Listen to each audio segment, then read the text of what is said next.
요한복음 21장 1절로 14절 말씀입니다. 네, 교독하겠습니다. 그 후에 예수께서 디베랴 호수에서 또 제자들에게 자기를 나타내셨으니 나타내신 일은 이러하니라.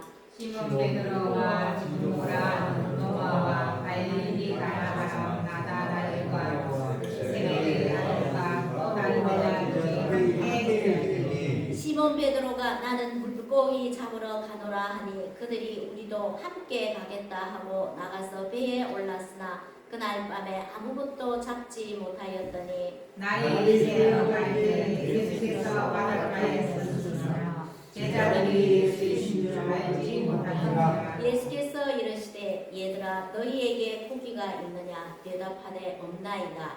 이르시되 그물을 배로 옆에 던지라. 그리하면 잡으리라 하시니 이에 던졌더니 물고기가 많아 그물을 들 수가 없더라. 예수께서 사랑하시는 그 제자가 베드로에게 이르되 주님이시라 하니 시몬 베드로가 벗고 있다가 주님이라 하는 말을 듣고 겉옷을 들은 뒤에 바다로 뛰어내리더라.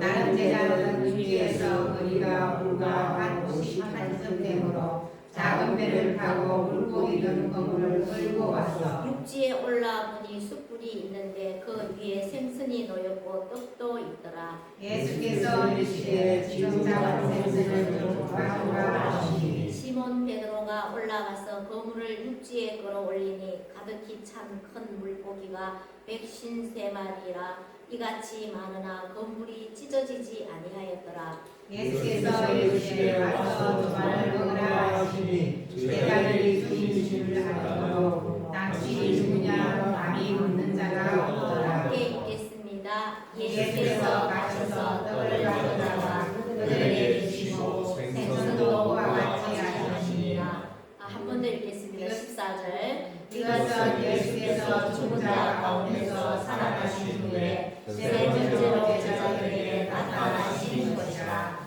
아멘. 네. 오늘 본문 말씀을 순종이 능력이다 라는 제목으로 우리 은혜를 한번 나눠보도록 하겠습니다. 자, 부활하신 예수님께서 세 번에 걸쳐 제자들에게 나타나셨습니다. 부활하신 예수님이 세 번에 걸쳐 제자들에게 나타나셨습니다. 첫 번째는 두려워 문을 닫고 있는 제자들에게 나타나셔서 뭐라고 했습니까? 너희에게 평강이 있을지어다. 그리고 내가 너희를 세상에 보내노라. 고 하시고 성령을 받아라. 라고 말씀하셨습니다. 첫 번째. 그 다음에 두 번째. 부활하신 예수님이 제자들에게 나타나셨을 때 도마가 부활의 주님에 대한 소식을 접합니다. 도마가 부활의 주님에 대한 소식을 접하고 믿지 못합니다. 믿지 못하겠다고 할 때 주님이 나타나셔서 도마에게 나를 만져보라고 옆구리. 그래서 도마가 만져보고 확신시켜 주시면서 믿음이 없는 자가 되지 말고 믿는 자가 되라고 예수님이 도마에게 말씀을 하시고 그 도마의 신앙 고백을 들은 예수님은 너는 본고로 믿느냐 보지 못하고 믿는 믿음이 복되다고 도마에게 말씀하셨습니다.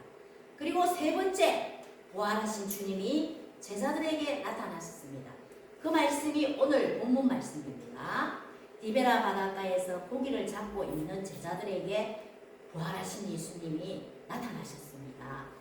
자, 오늘 본문에서 제자들은 자신들의 직업이었던 그 일, 고기 잡는 일을 하러 바다로 나갑니다. 그러나 그들은 밤새 그물을 던졌지만 한 마리도 잡지 못했습니다. 그때 부활하신 주님께서 제자들에게 다시 나타나셔서 그물을 오른편으로 던져라 했을 때 제자들이 던졌더니 어떻게 됐습니까? 물고기가 153마리나 잡히는 기적의 역사를 경험하게 됩니다. 그리고 주님은 떡과 생선을 준비하시고 제자들을 먹이시는 장면이 오늘 본문의 모습입니다.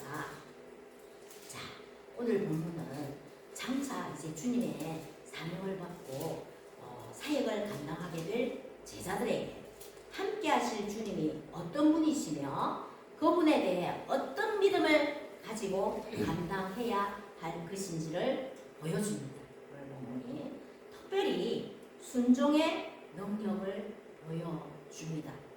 6절 말씀에 보면 가라사대 그물을 대 오른편에 던지라 그리하면 얻으리라 하신데 이에 던졌더니 고기가 많아 그물을 들 수 없더라.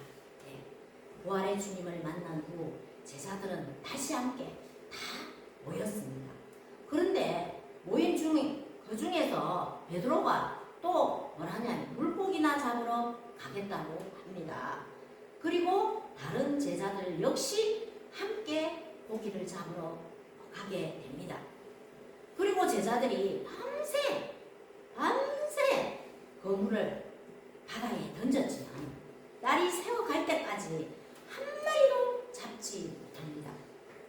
한 마리도 잡지 못하는데 그때 주님께서 바닷가에 서서 제자들에게 너희에게 고기가 있느냐고 물으시니까 제자들이 하나도 없다고 합니다. 그러니까 예수님께서 말씀을 하십니다.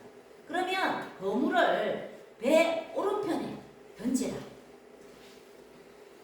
라고 말씀합니다. 던지면 고기가 잡히리라 라고 말씀하십니다. 자, 놀라운 것은 그들이 그 예수님의 말씀에 순종하여 그물을 던졌더니 고기가 많아서 들 수 없을 정도로 잡혔다는 것입니다. 예수님께서는 베드로와 제자들에게 내가 너희로 사람을 낚는 어부가 되리라고 말씀하셨지 않습니까? 그죠? 이 말씀은 장차 물고기를 잡던 어부였던 그 제자들을 사람을 낚는 곧 영혼을 구원하는 제자, 사도로 삼겠다는 약속의 말씀이었습니다. 오늘 본문은 장차 사람을 낚는 어부가 되게 하겠다고 하신 그 약속의 말씀을 다시 한번 확정해 주시는 말씀입니다. 이렇게 영혼을 구원하는 일, 주님의 일을 하는 것은 철저하게 우리 주님께 순종할 때 할 수 있는 일이며 또한 열매가 있음을 보여주시는 장면입니다. 사실 베드로와 안드레 그리고 야고보와 요한은 어떤 사람이었습니까? 어부였습니다. 어부인 사람이었습니다. 갈릴리 바닷가에서 어릴 적부터 살았고 배를 이어 고기잡이를 하던 어부들입니다. 갈릴리 바다에 대해서는 정말로 너무나 잘 알고 있고 고기잡이에 대해서는 전문가들입니다. 그러나 영혼 구원하는 일은 누가 전문가이겠습니까? 주님께서 전문가입니다. 영혼 구원하는 일은. 영혼을 구원하는 일은 결코 사람의 힘으로 되지 않을 것입니다.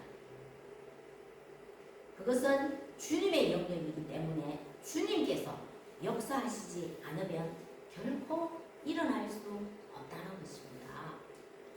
그럼에도 불구하고 주님께서는 그 일을, 영혼 구원하는 일을 제자들에게 그리고 오늘 우리에게, 지금 우리에게 맡기셨고 교회에 맡기셨습니다. 때문에 우리가 할 일은 내 모든 것을 내려놓고 주님께 먼저 모든 것을 맡기는 일입니다. 전문가인 주님께 맡기고 그분의 말씀에, 주님의 말씀에 순종하는 것입니다. 우리의 경험과 우리의 지식과 의지를 내려놓는 것입니다. 제자들은 어부로서 평생 바닷가에서 살았던 사람들입니다.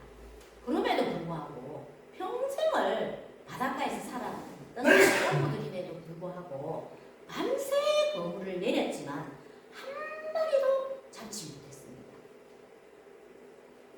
그 그들은 어디에 그물을 던져야 하며 어디에 그물을 던지면 고기가 많다는 것을 또 어느 시간에 그물을 던질 때 고기가 많다는 것을 고기가 잘 잡히는지에 대해서 너무나도 잘 알고 있었습니다.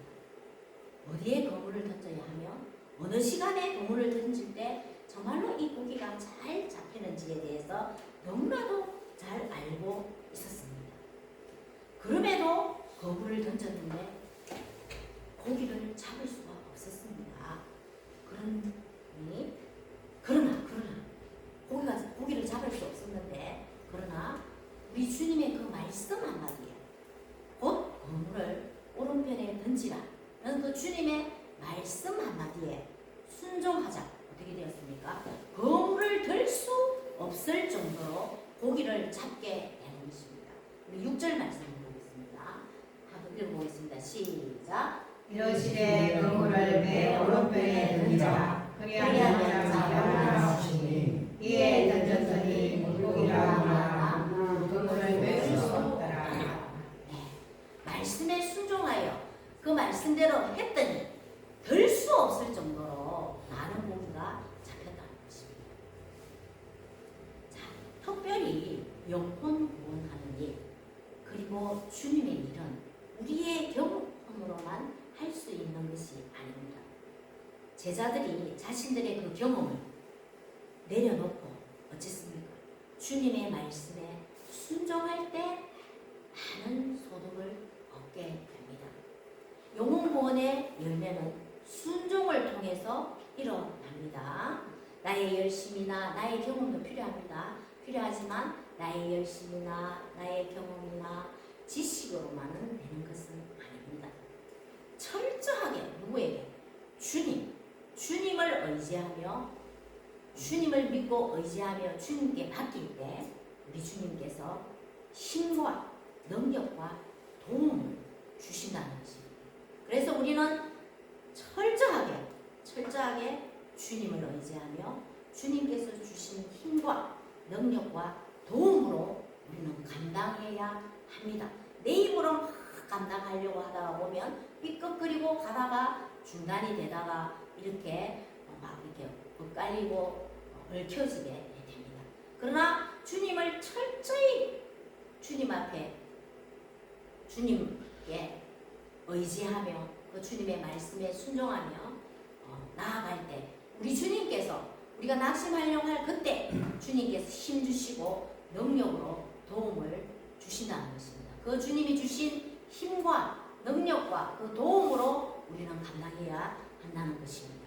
그럴 때 결국 순종이 능력이 됨을 깨닫게 됩니다. 그래서 주님은 순종이 능력임을 보여주셨습니다. 자, 그 다음에 주님을 의지하고 모든 것을 주님께 맡길 때 순종할 때 부족함이 없이 넘치도록 되는 것을 보여주십니다. 11절 말씀에 보면 시몬 베드로가 올라가서 그물을 육지에 끌어올리니 가득히 찬 큰 고기가 150마리가 이같이 많으나 그물이 찢어지지 아니하였더라. 밤새 고기를 잡기 위해 그물을 내렸으나 잡지 못했고 제자들이 그 주님의 음성을 듣고 어디에 오른편에 그물을 내리자 그물을 들을 수 없을 정도로 고기를 잡게 되는 것입니다. 그때 이제 그것을 보고 가장 주님 앞에 사랑받는 요한이 이렇게 말합니다. 이렇게 많게 고기를 잡을 수 있게 하시는 분은 주님이시라는 사실을 요한이 빨리 깨닫고 옆에 있는 베드로에게 주님이시라고 말합니다. 저분이 주님이시라고 말합니다. 그러자 베드로는 그 베드로의 성격대로 바로 바다에 뛰어듭니다. 배를 끌고 가려면 시간이 지체된다고 생각을 하고 빨리 주님께 가려고 하는 마음에 물에 뛰어들어서 헤엄쳐서 빨리 주님께 가고자 한 것입니다. 육지에서 배까지는 약 50간, 즉 약 100m쯤 되는 거리입니다. 100m쯤 되는 거리인데 제자들이 작은 배를 타고 그물을 끌고 와서 육지에 올라와 보니 주님께서 숯불을 피우고 생선과 떡을 굽으신 후 지금 잡은 생선을 가져오라고 하십니다. 자, 베드로가 그물을 육지에 끌어올리니 그물에 잡힌 고기가 몇 마리였습니까? 153마리였다고 합니다. 그리고 이렇게 많은 물고기가 잡혔음에도 그물이 찢어지지 않았다고 기록하고 있습니다. 우리 11절 말씀 시작. 시몬 베드로가 올라가서 그물을 육지에 끌어올리니 가득 찬 물고기가 153마리라 이같이 그물이 찢어지지 아니하였더라. 아멘. 네. 자신들의 경험과 지식과 능력으로는 한 마리도 잡지 못했으나 주님의 말씀에 순종하자 그물이 찢어질 정도로 잡혔다는 것입니다. 만선이 되었다는 것입니다. 그러나 그물은 찢어지지 않았습니다.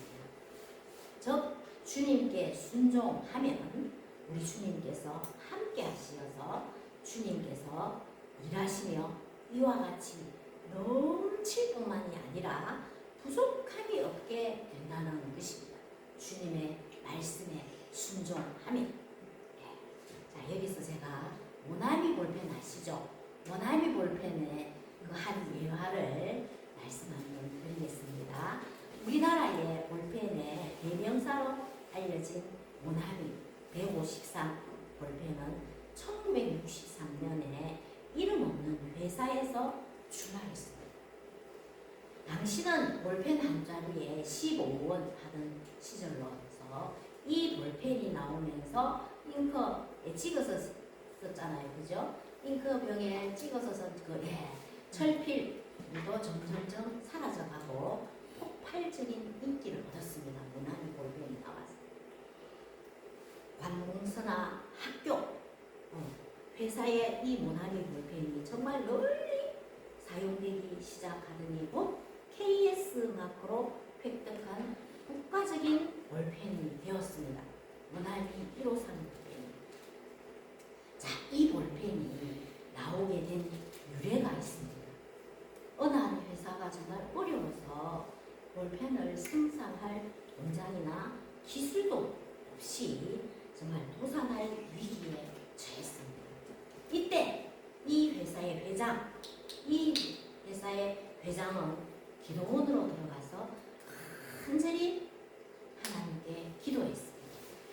자, 그는 하나님께로부터 직접 아이디어를 얻습니다. 기도할 때. 간절히 기도할 때. 도산할 위기에 기도원에 가서 간절히 기도할 때 하나님께로부터 직접 아이디어를 얻었습니다.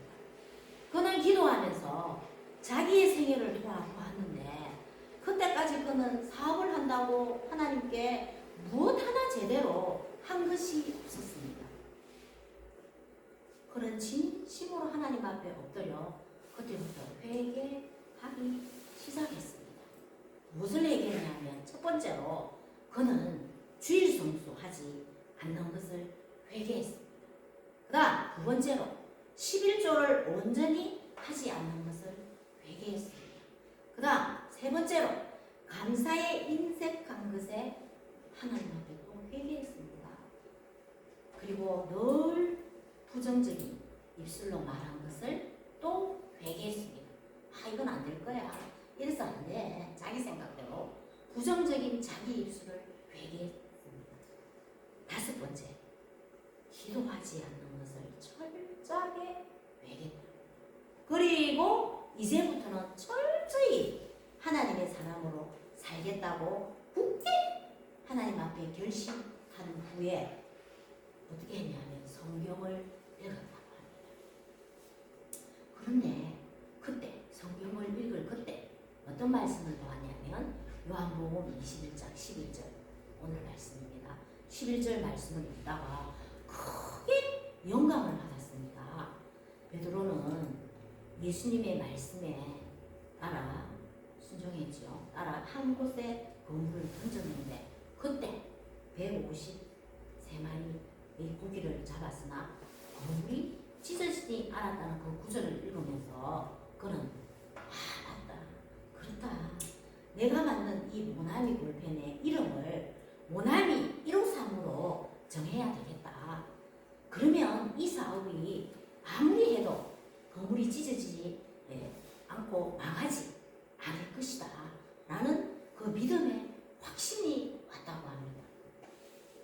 그래서 그는 기도원에서 그 확신을 가지고 그는 기도원에서 내려와 모나미 153이라는 이름을 붙여서 이제 모나미 볼펜을 만들기 시작했습니다. 그는 전 세계 모든 사람의 손에 이 모나미 153 볼펜이 다 들려지기를 바랍니다. 들려지기를 바랍니다. 50억 자루가 팔리게 해 주시옵소서 라고 기도했습니다. 그런데 실제로 모나미 153 볼펜이 잘 팔리던 그 전성기인 1978년 그 1년 동안에만 12억 자루를 팔았다고 합니다. 이후에 다양한 피규어들이 나왔는데 그래서 좀 주춤했답니다. 주춤했으나 IMF 이후에 다시 매출이 뛰어서 기도한 대로 50억 자루를 팔 수 있게 되었다고 합니다.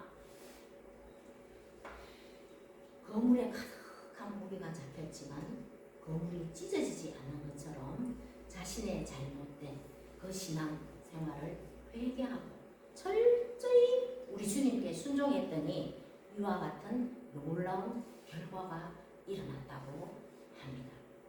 자, 주님께 맡기고 순종하면 넘치고도 부족함이 없게 된다는 것입니다. 물론 이것은 육적인 것만을 이야기하지 않습니다. 주님의 일에서도 마찬가지입니다. 네, 주님의 일에서도 마찬가지입니다. 주님의 일은 주님의 말씀에 순종할 때 부족함이 없는 것입니다. 네, 불순종하면서 부족함이 없을 것이라고 생각한 것은 착각입니다. 순종할 때, 주님의 말씀에 순종할 때 넘치고도 부족함이 없다는 것입니다. 자, 하나님의 말씀과 뜻에 순종하는 것은 하나님께 영광 올리는 것만이 아니라 우리의 마음과 심령을 평화롭게 하고 또 큰 축복과 은혜를 선물로 받습니다. 하나님의 말씀과 뜻에 순종하는 것은 하나님께 영광 돌리는 뿐만이 아니라 순종하면 나의 마음과 나의 심령이 평안합니다.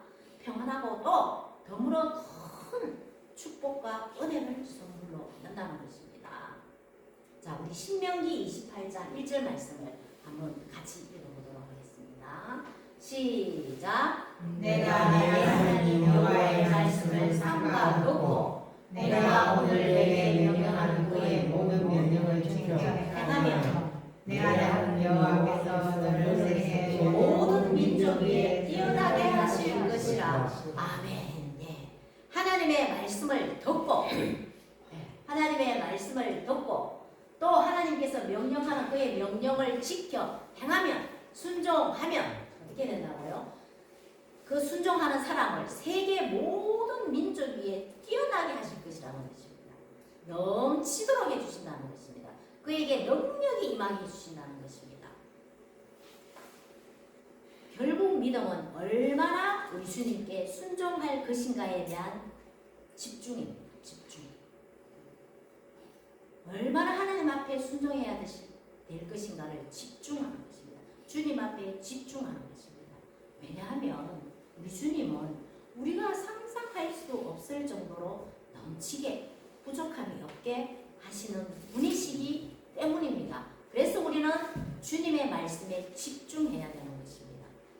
다시 한번 부활하신 주님은 제자들에게 오셔서 이제 장차 사람을 낚는 어부가 될 그들에게 자신의 능력이 아닌 주님의 능력을 의지할 때, 순종할 때 이런 놀라운 상상할 수 없는 정말로 넘치고 부족함이 없는 역사가 이루어질 것을 오늘 본문에서 보여주십니다. 자, 하나님께서 세워주신 이 신주 전능교회의 그 사역을 통해 또 여러분의 삶을 통해 이러한 일들이 이루어지시기를 기대하고 소망하시기를 바랍니다. 네. 자, 우리가 또 철저히 우리 주님을 의지하고 순종해 나갈 때 이런 놀라운 구원의 역사가 이루어질 줄 믿습니다. 네. 또 그 다음에는 오늘 본문 말씀을 통해서 그 다음에는 주님은 위로와 힘을 공급해 주시는 분입니다. 네. 13절에 보면 예수께서 가셔서 떡을 가져다가 저희에게 주시고 생선도 그와 같이 하십니다. 네. 예수님께서는 제자들에게 와서 아침을 먹으라 고하시며 식사의 자리로 초청하십니다. 예수님께서 제자들을 식사의 자리로 초청하십니다. 막 밤새 고기를 잡고 만석을 하고 있는 제자들을 보면서 아침 식사의 자리로 초대합니다. 자, 밤새 그물을 던지며 아침을 맞은 제자들에게 떡과 생선을 구워서 준비하시고 그들을 식사의 자리에 부르십니다. 친히 주님은 제자들에게 떡을 떼어 주시면서 생선을 떼어 주시면서 그들에게 먹으라고 주십니다. 우리 13절 말씀 한번 읽어볼까요? 시작. 예수께서 가셔서 떡을 가져다가 그들에게 주시고 생선도 그와 같이 하십니다. 네, 예수님께서 직접 제자들에게 생선도 먹으라 하시고 또 떡을 가져다가 주십니다. 이 모습은 이제 주님께서 주신 사명을 알고 영혼 구원의 그 희귀한 일들을 감당할 제자들에게는 정말로 깊은 의미가 담겨져 있습니다. 주님께서는 그들과 식사의 교제를 나누듯 그렇게 늘 우리 주님과 교제하기를 원하시는 것입니다. 우리 주님은 주님과의 교제를 통해서 그들을 시시때때로 찾아오는 고통과 핍박과 연단을 이겨낼 수 있는 힘을 공급받는 것입니다. 주님과 교제할 때. 마찬가지로 이 시대 우리 역시 우리가 주님의 뜻을 따라 우리 주님께서 주신 사명을 감당한다고 했을 때 주님과 식사를 하듯 그렇게 우리 주님과 깊은 교제를 나눌 때 우리 주님으로부터 힘과 능력과 그 위로함을 받을 수 있다는 것입니다. 아마도 제자들은 주님과 갈릴리 바닷가에서 그 나눈 식사에 그 교제를 평생 잊지 못했을 것입니다. 그죠? 주님께서 직접 떡을 떼어주시고 먹으라 하시고 생선도 떼어주시는 것을 이 제자들은 주님이 가신 후에 평생 기억이 남을 것입니다. 힘들고 어려울 때마다 우리 주님께서 사랑의 손길로 떡과 생선을 건네주시던 그 장면을 기억하면서 힘을 얻었을 것입니다. 자, 우리가 영적 능력을 공급받는 것은 바로 이렇게 우리 주님과 교제하는 것입니다. 주님과 만나는 것입니다. 그 교제는 주님과의 교제는 어떤 것인가 하면 예배를 통해서 혹은 기도를 통해서 말씀의 묵상과 기도를 통해서 여러 가지 방법으로 하나님을 만날 수 있습니다. 이 교제를 통해 우리는 위로와 힘을 얻습니다. 주님은 여전히 언제나 그 자리에서 우리를 지켜보시면서 우리에게 힘 주시는 분이 주님이십니다. 자, 여러분 갈릴리 바닷가에서 불을 피우시고 떡과 생선을 굽고 제자들을 따뜻하게 식사의 자리로 초대하시면서 떡과 생선을 떼서 먹여주시는 그 주님의 그 따뜻한 사랑을 우리는 매일매일 주님 앞에 나아가 기도함으로 혹은 예배를 드림으로 말씀을 묵상함으로 공급받으시는 여러분 되시기를 바랍니다. 네. 그 다음에 그리고 주님께 모든 것을 맡기시고 순종하십시오.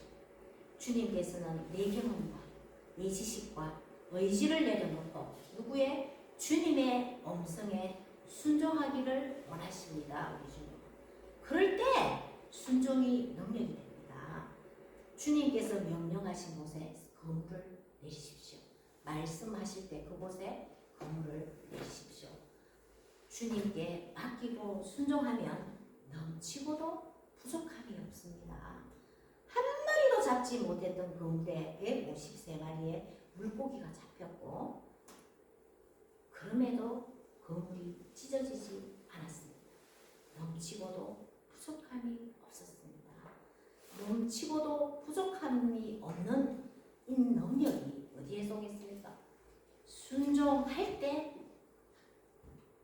일어납니다. 순종할 때 오십니다.